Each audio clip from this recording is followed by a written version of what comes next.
Assalamualaikum warahmatullahi wabarakatuh. Ya Rabbi bil Mustafa balligh maqasidana waghfir lana ma madha ya wasi'al karami ya Rabbi bil Mustafa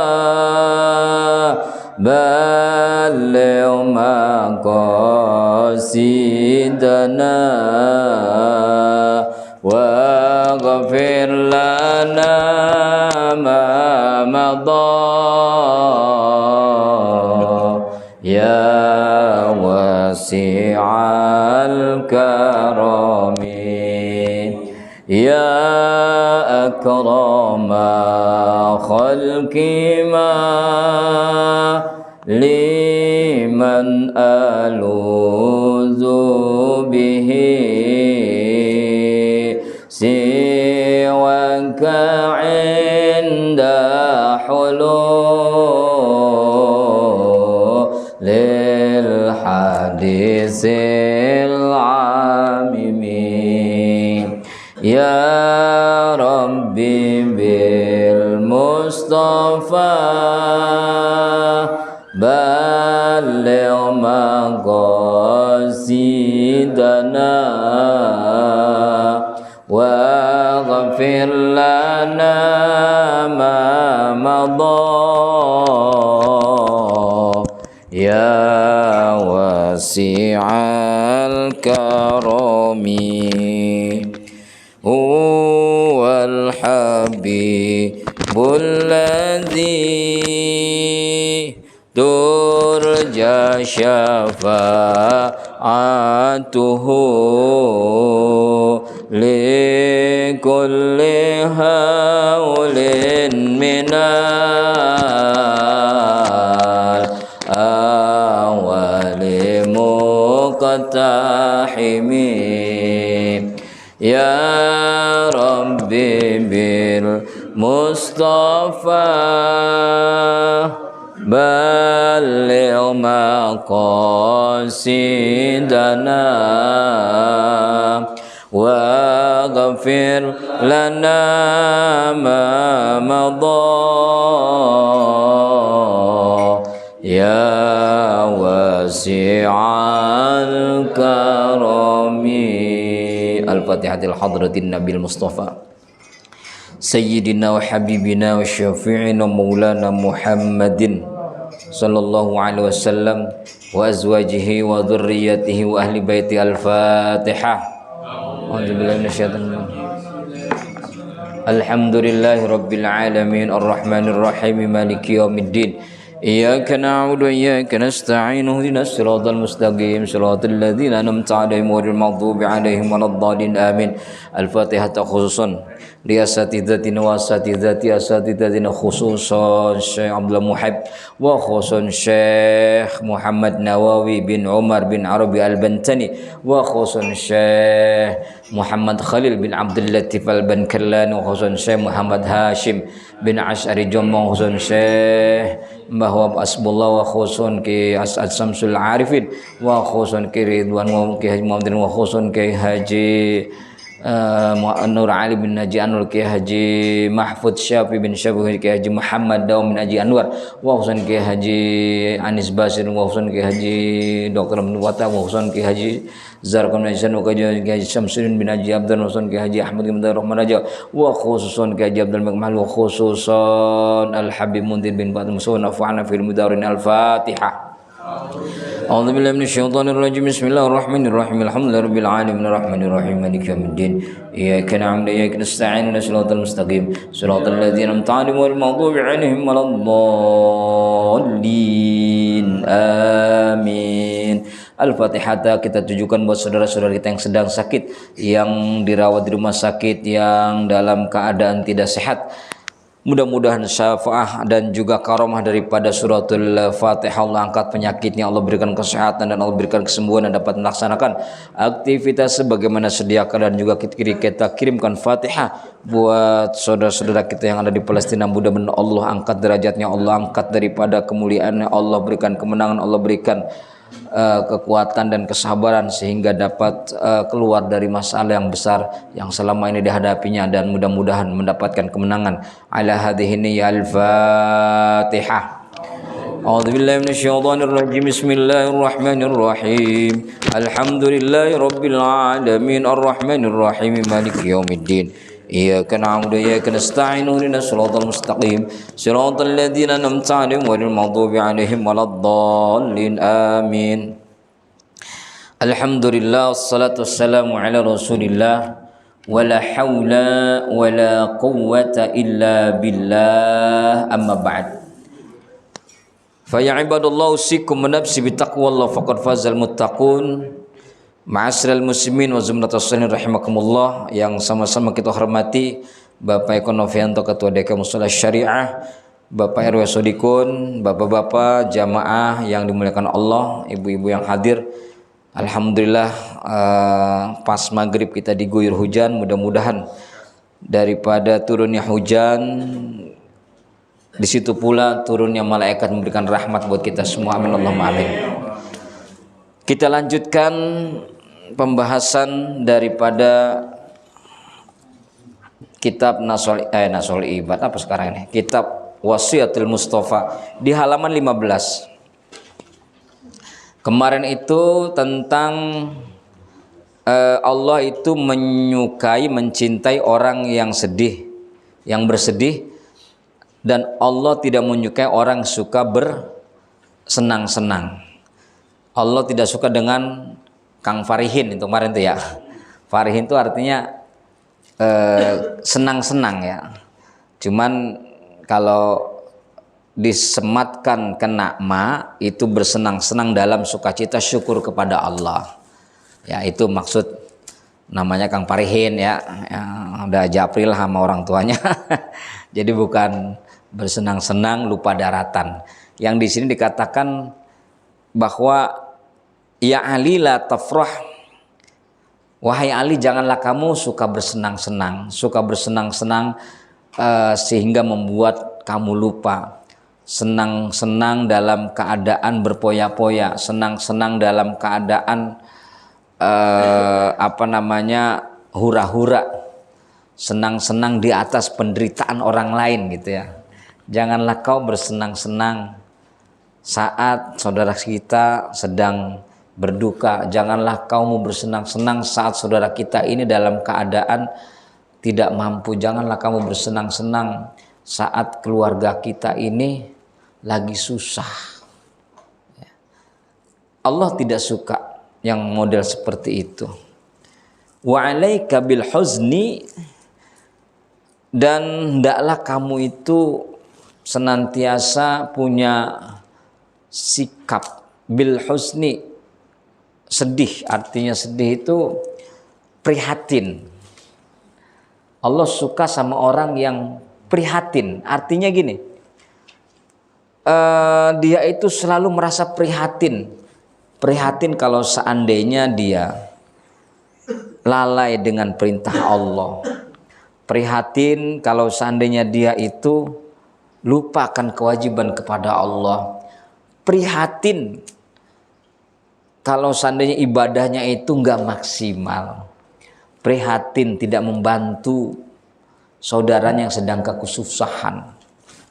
Ya, selalu bersedih di dalam rangka apa? Menyesali perbuatannya yang selalu merasa dirinya ini kotor, merasa dirinya ini jauh dari Allah. Padahal dia itu ahli ibadah tapi masih merasa belum cukup.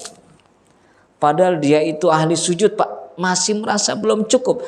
Dia tuh selalu memprihatinkan dirinya agar dirinya ini merasa, ya Allah, mudah-mudahan saya ini teh betul-betul menjadi orang yang Engkau pilih sebagai hambamu yang pandai bersyukur sehingga ibadah saya itu bisa diterima.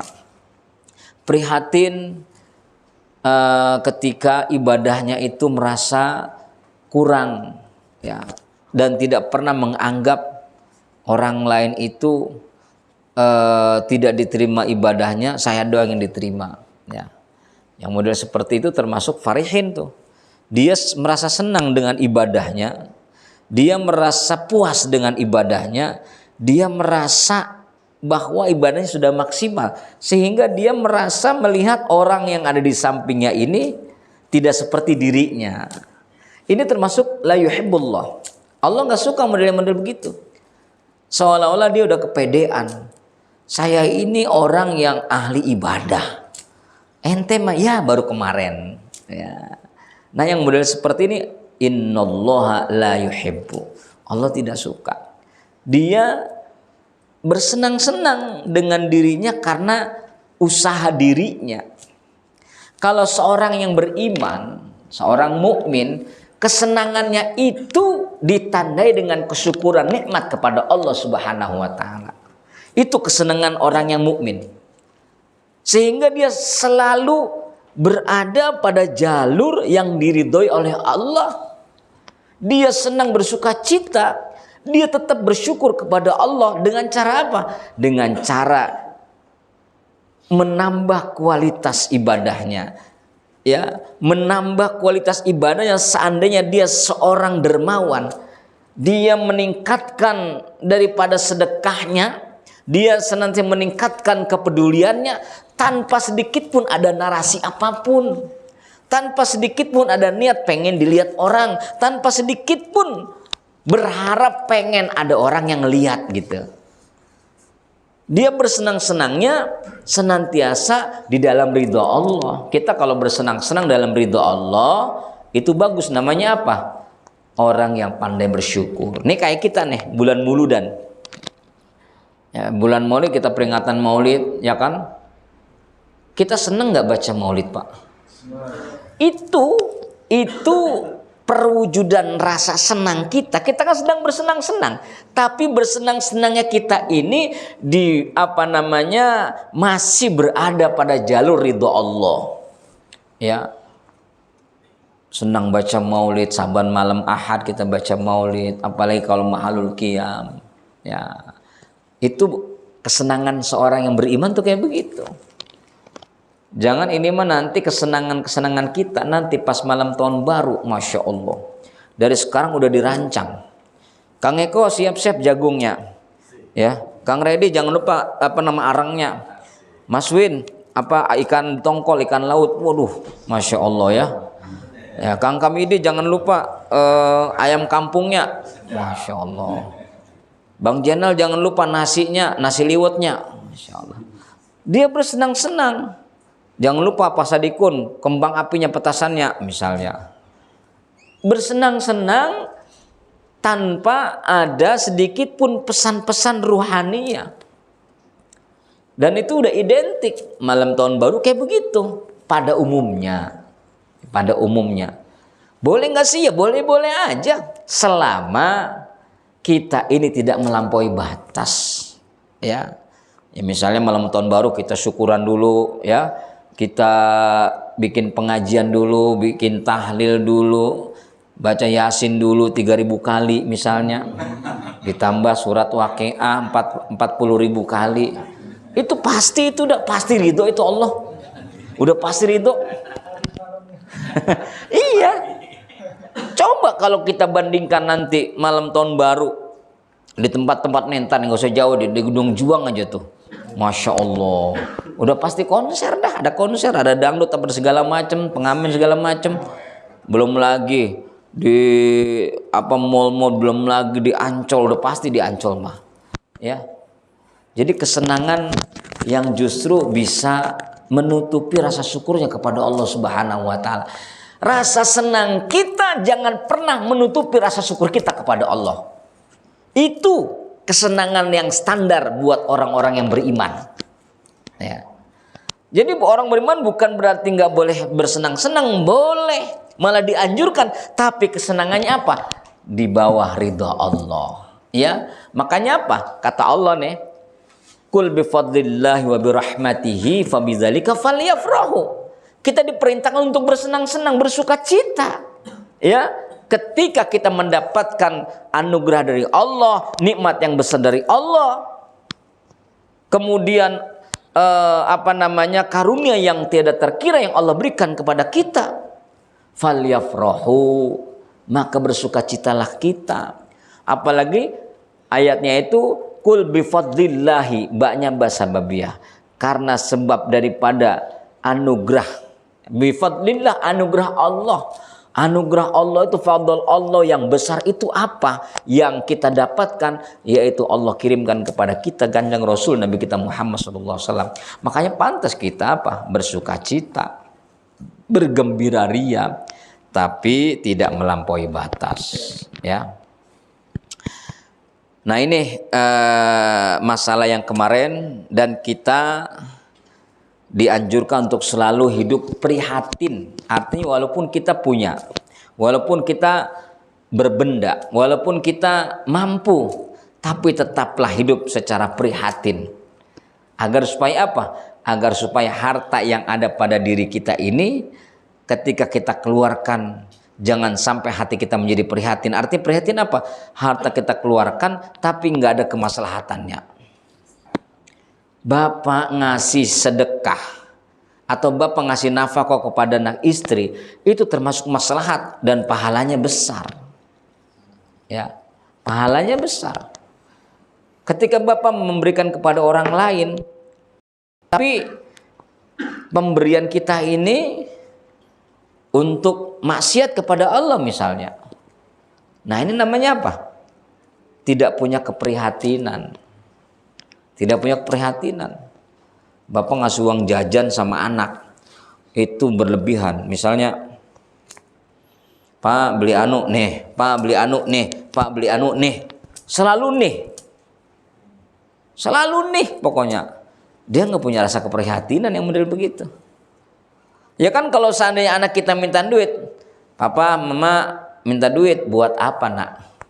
Buat jajan-jajan apa? Cilok, kasih 1.000. Ya, ini mah buat jajan cilok kasih 200.000. Mabok cilok bocah. Ya. Jadi jangan mudah juga kita memberikan sesuatu kepada anak. Harus betul-betul ada manfaatnya. Berikutnya makalah atau wasiat yang ke-71. Lanjutannya, Bismillahirrahmanirrahim. Bismillahirrahmanirrahim. Ya Aliyu, ma min yaumin jadidin illa wa yaqulu ya ibna Adam ana yaumun jadid, ana yaumun jadid wa ala amalika syahidun fandur madza taf'al, madza taf'al.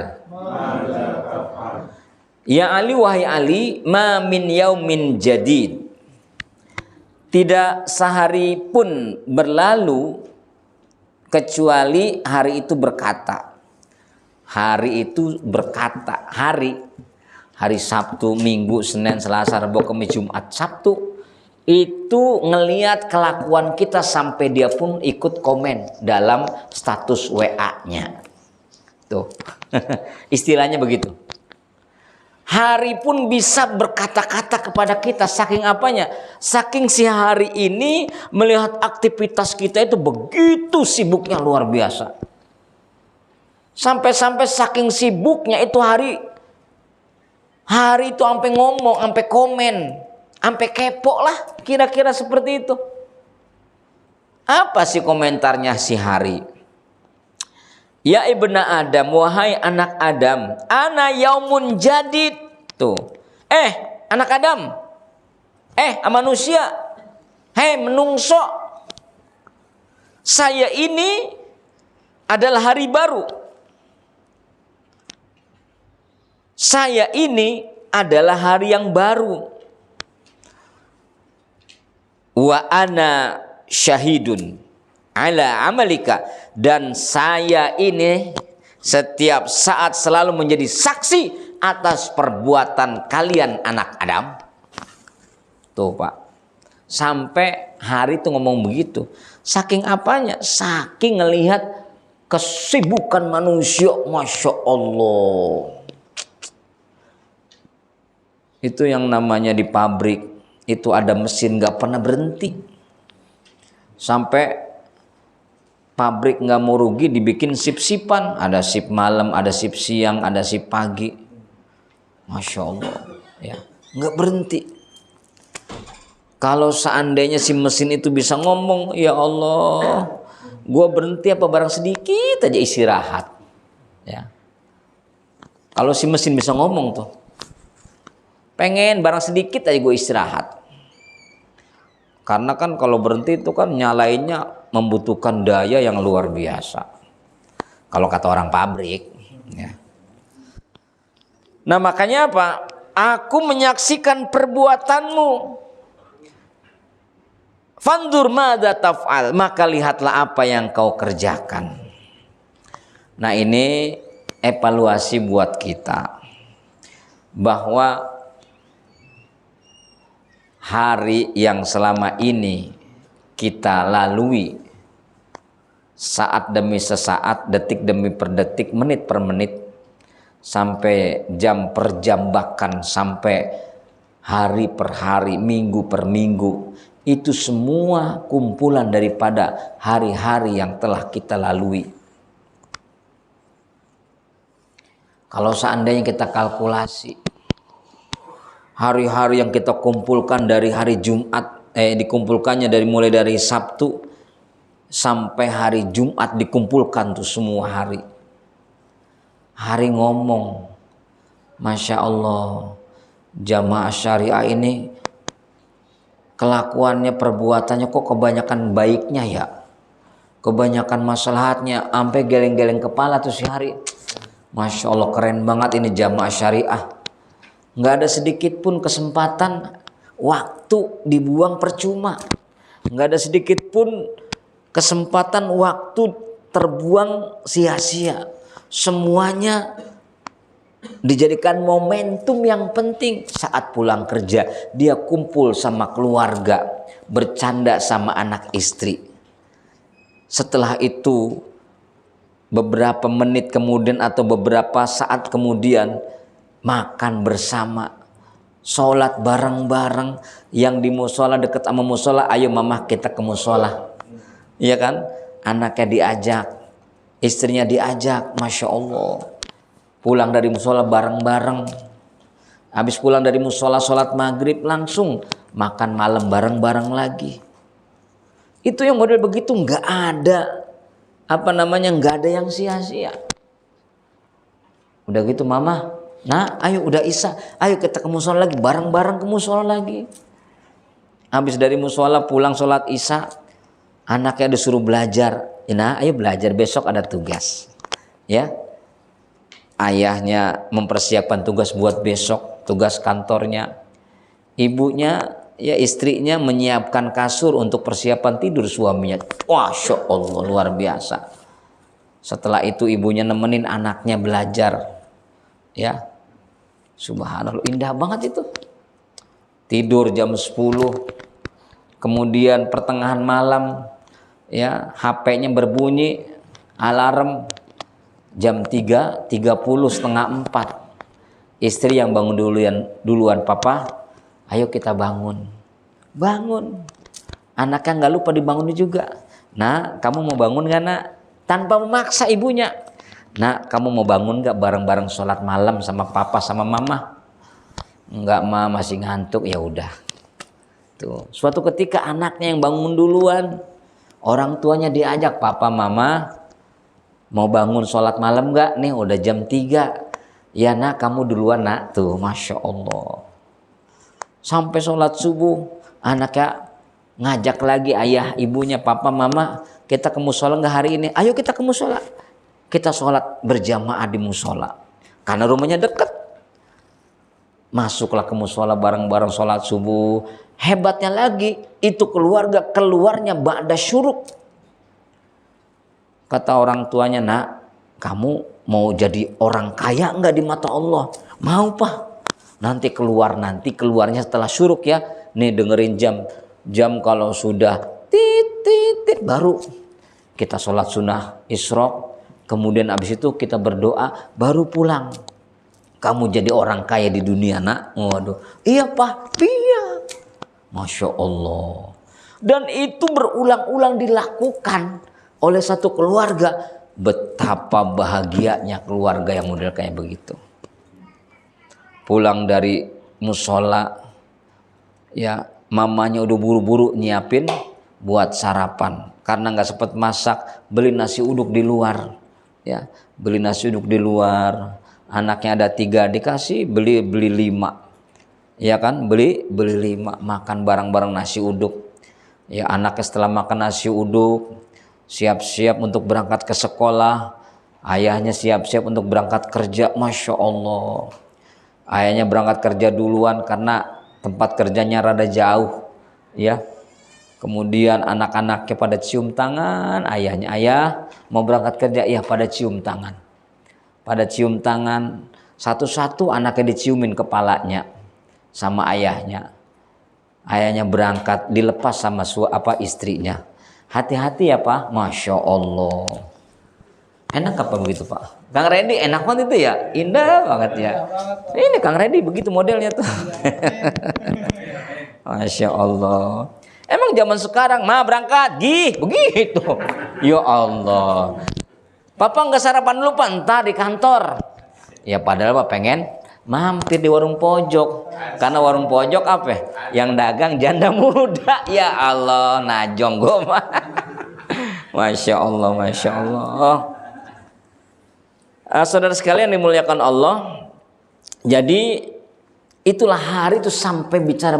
Nah kalau seandainya aktivitas kita kayak model kayak begitu, subhanallah, si hari pun akan geleng-geleng kepala. Ini keluarga TOPBGT, keren banget ini keluarga. Inilah yang dikatakan keluarga yang sakinah mawaddah warahmah. Anak-anaknya soleh-solehah. Masya Allah, luar biasa ya. Nah maka disinilah yang menjadi renungan buat kita hari demi hari. Lu ngapain aja? Nih dari sekarang kita konsep, ya Allah, saya nanti habis pulang isya mau begini. Ya Allah, bangunkan saya pada jam segini. Saya kepengen banget sholat malam sama istri anak saya. Ya, Masya Allah. Nah, faslun, ayo, faslun fi dhammid dunya.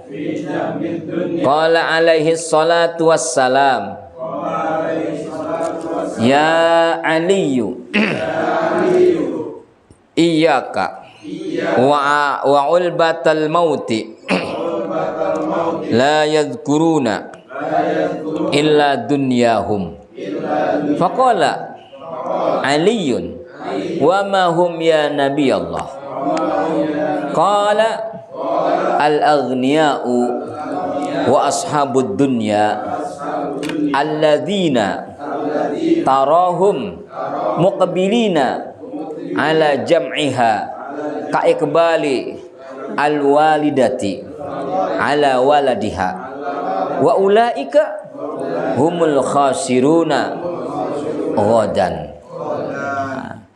Ini pasal ini menerangkan tentang orang kaya yang merugi.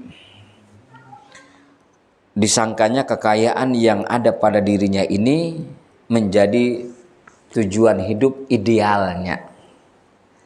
Hartanya, tahtanya, jabatannya, pangkat dan kedudukannya dianggapnya sebagai tujuan hidupnya. Kalau seandainya pangkat jabatan, harta, tahta menjadikan sebagai tujuan hidupnya, selesailah ia hidup di dunia saat pada kematiannya. Dianggap bahwa sesungguhnya hartanya akan bisa memberikan tempat kemuliaan. Dianggapnya kedudukannya bisa merubah sesuatu yang menyenangkan buat dirinya. Tapi pas semuanya itu akan selesai setelah pada kematiannya. Orang akan sangat rugi, Pak. Dia sudah punya kedudukan, dia sudah punya wilayah, dia sudah punya kekayaan, dia sudah punya kekuasaan, dia sudah punya kebijakan, tapi sama sekali tidak membuat dirinya mendapatkan kemuliaan di sisi Allah. Maka itulah orang yang merugi. Orang yang merugi.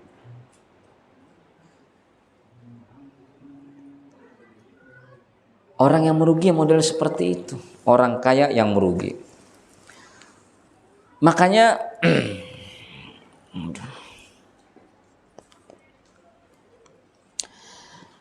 dalam riwayat ini dijelaskan, ya Ali, wahai Ali, iyyaka wa ulbatal mauti. Wahai Ali, janganlah kamu mengingkari kematian. Janganlah ente mengingkari kematian, janganlah ente karohiyatul maut, lupa dengan kematian, benci dengan kematian, jangan. La yadkuruna, janganlah ente mengingkari kematian. La yadkuruna illa dunyahum, tidak ada yang mereka ingat, tidak ada yang mereka menjadi peringatan buat dirinya, tidak ada yang mereka ingat, tidak ada yang menjadi peringatan buat dirinya. Illa dunyahum, kecuali urusan dunianya mereka. Di dunianya hanya ngurusin dunia saja. Dia nggak pernah sedikit pun, secuil pun mengingat bahwa sesungguhnya dunia itu hanya sebatas tempat bersinggah. Orang bersinggah kan sebentar. Dan itu tidak ada sedikit pun di dalam pikirannya. Yang ada di pikirannya ketika dia ada di dunia, dia senantiasa hubbul al-mal, hubbul jah, hubbul nisa, cinta tahta, cinta harta, cinta wanita. 3T, hati-hati tuh Mas Win, hati-hati sampean 3T. Udah kalau sudah 3T, hancur kehidupan yang akan dibangun pada masa-masa yang akan datang. Hancur, Pak. Nggak akan dapat apa-apa. Makanya ya hidup di dunia ini kita ngoyoknya tuh ngoyok ingin mendapat ridho Allah, itu bagus, Pak. Tapi ngoyok urusan dunia sampai lupa dengan urusan akhirat, aduh. Ya. Panas kepanasan, hujan kehujanan, dia senantiasa mencari dunia tanpa ingat akhirat. Dunia sampai panas kepanasan, hujan kehujanan, dia bela-belain.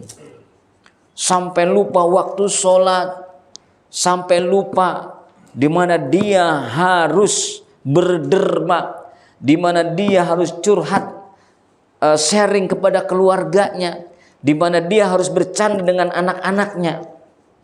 Bapak-bapak suka pada bercanda nggak sih sama anak-anaknya? Hah? Ini mah aneh, bapak-bapak sekarang pulang kerja dia bercandanya sama kucing. Sama kucing, anaknya orang diopenin, Pak.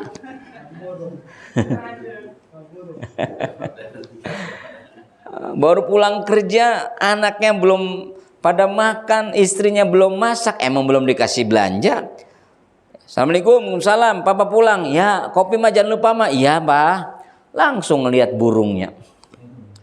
burung murainya, burung perkututnya, burung apa namanya, lakbetnya, ya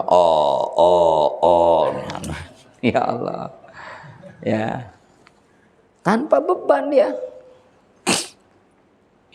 Faqala Ali, maka kata baginda Rasul kan, ya Ali, janganlah kamu mengingkari kematian. Mereka hanya mengingat dunia saja. Dia hanya cinta dunia saja. Maka kata Sayyidina Ali, faqala wa mahum ya Nabi Allah. Emangnya siapa mereka itu wahai Nabi? Nabi menjawab, qala al-aghniya'u wa ashabud dunya alladhi tarahum muqbilina ala jam'iha ka iqbalil walidati ala waladiha wa ulaika humul khasiruna gadan. Mereka itu adalah orang-orang kaya al-aghniya. Mereka itu adalah orang-orang kaya yang memiliki harta seperti yang kau lihat. Lihat hartanya begitu bererot. Rumahnya bertingkat, berjejer. Di belakang, di depan, di samping kanan. Hartanya berlimpah.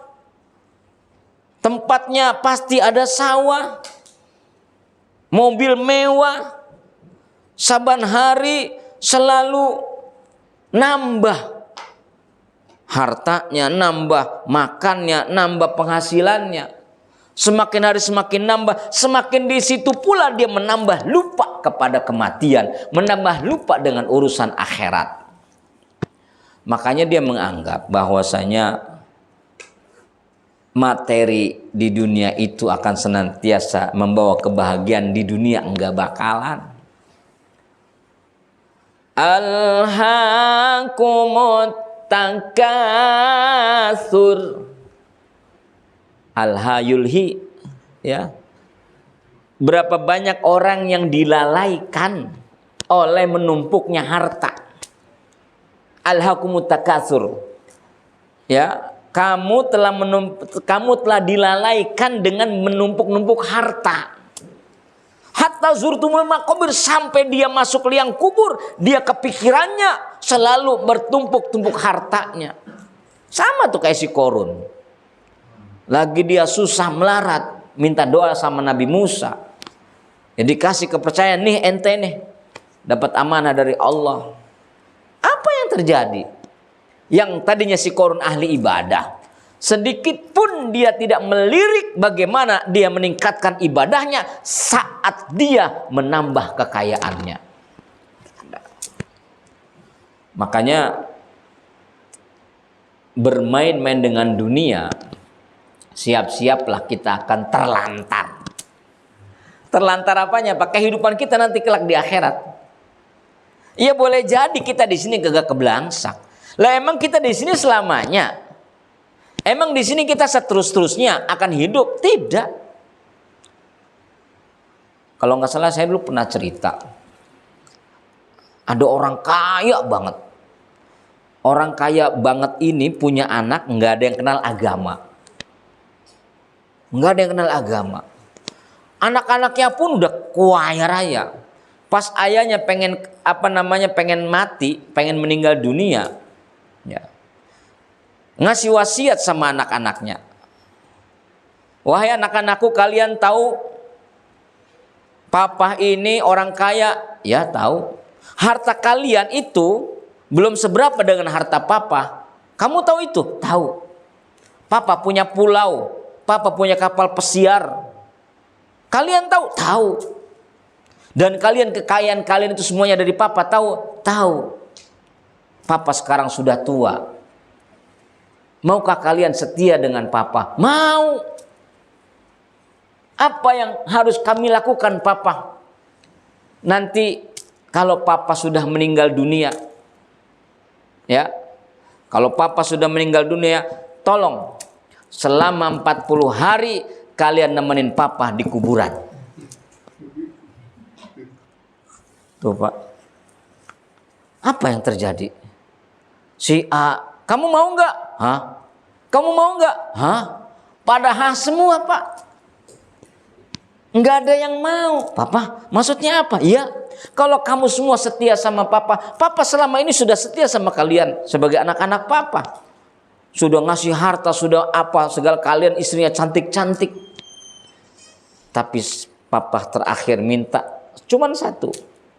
Maukah kalian setia sama papa saat nanti papa sudah meninggal dunia, 40 hari kamu nemenin saya di kuburan. Pada melongo anak ya pak. Kamu bisa jawab nggak? Pada diam semua. Akhirnya dengan terpaksa, baik pak. Baik pahnya itu mereka berembuk, gimana nih? Udah, gampang kalau papa meninggal kita bikin sayembara. Ya, kita bikin sayembara. Siapa yang berani nanti dapat hadiah. Ternyata anaknya nggak ada yang berani. Nggak ada yang berani. Akhirnya itu orang tua itu meninggal dunia. Meninggal dunia menitipkan pesan amanah wasiat kepada anak-anaknya. Wahai anak-anakku, papa sebentar lagi mungkin bakal meninggalkan kalian selama-lamanya. Papa, jangan tinggalkan kami. Papa, wah segala biasalah air mata buaya. Air mata Korea lah ya, film apa namanya, drakor. Ya. Terus, papa bagaimana ini? Jangan tinggalkan kami. Papa, padahal mah ya biasa dah. Nangis begitu kayak drakor begitu. Akhirnya papa pun cuma pesen itu aja. Ya. Kalau kalian, siapapun kalian, papa enggak menuntut kalian harus mau, tapi siapapun kalian yang selama 40 hari nemenin papa, maka kalian, siapapun bukan kalian, mungkin ada orang lain, maka semua harta papa akan saya wariskan kepada orang yang nemuin saya, yang nemenin saya di kuburan. Waduh, anaknya nggak ada yang berani tetap. Cuman wasiat itu disampaikan kepada masyarakat setelah meninggal dunia. Ya. Akhirnya dibuat sayembara. Siapa orang yang mau nemenin papa saya di kuburan selama 40 hari, maka semua warisan hartanya diserahkan kepada orang yang nemenin selama 40 hari. Ratusan triliun kalau dihitung. Masya Allah. Akhirnya ada seorang tukang kayu mendengar apa itu? Mendengar apa? Sayembara. Wih, ada sayembara nih. Udah pernah cerita belum sih? Udah ya? Singkat ceritanya, dia mau menerima sayembara itu. Dia bawa apa itu? Kampak. Dia akhirnya ikut di dalam kubur itu, cuman dalam posisinya tidak dikubur dia posisinya itu. Ya, tapi kan kalau orang-orang kaya makan kayak bikin ruangan bisa. Datang malaikat, "Hei, kamu siapa?" "Saya tukang kayu." "Tukang kayu di mana?" "Dari sono." "Ngapain kamu di sini?" "Nemenin ini." "Itu di tangan kamu ada apa?" "Kampak." "Kampak apaan itu?" "Ini alat untuk mencari kayu bakar."